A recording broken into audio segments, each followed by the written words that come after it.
अस्सलाम वालेकुम दोस्तों, ब्रेन गेट में एक बार फिर से खुशामदीद। दुनिया में अब फसलें सिर्फ ज़मीन पर ही नहीं बल्कि चाइना में वर्टिकल फार्मिंग शुरू कर दी गई है, जिससे बड़ी बड़ी बिल्डिंग्स और अपार्टमेंट्स में फसलें उगाई जा रही हैं, जिससे चाइना सब्जियां और फल हासिल कर रहा है।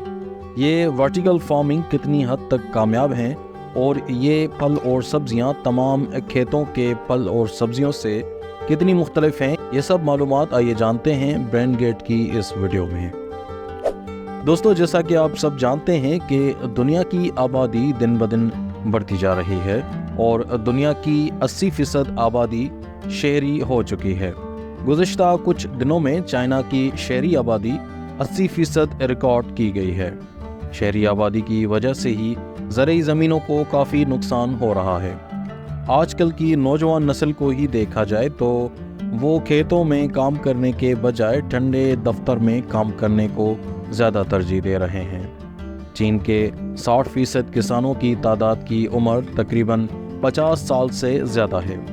ऐसे में सबसे ज़्यादा मसला ये है कि आइंदा ज़राअत कौन करेगा और दुनिया के खुराक के मसाइल कैसे हल होंगे। चीन ने इन तमाम मसाइल का हल वर्टिकल फार्मिंग से निकाला है। इससे इमारतों में ही फसलें उगाई जाती हैं, जिससे पानी और जगह दोनों की बचत होती है। अगर 30 मंजिला इमारत में फार्मिंग की जाए तो उसमें से 50,000 लोगों के लिए पूरे साल की ज़रूरियात पूरी हो सकती हैं। 1 करोड़ की आबादी की ज़रूरियात को पूरा करने के लिए सिर्फ 200 बुलंद इमारतें चाहिए होंगी। चीन अपने तमाम आबादी के खुराक के मसाइल को पूरा करने के लिए इस तरीक़ेकार को फ़रोग़ देने को तरजीह दे रहा है। 2030 में चीन की आबादी 1.5 अरब के करीब पहुंच जाएगी। ऐसे में चीन इस तरीक़ेकार को सनत का दर्जा देने में लगा हुआ है। इसकी एक वजह यह भी है कि शहरी आबादी की खुराक की ज़रूरियात देही आबादी से काफ़ी मुख्तलिफ है। अगर फार्मिंग में LED लाइट्स का इजाफा किया जाए तो फार्मिंग में 40% तक इजाफा किया जा सकता है। वर्टिकल फार्मिंग में तमाम मौसमों में दर्जा हरारत 15 से 30 डिग्री सेंटीग्रेड के दरमियान रहता है।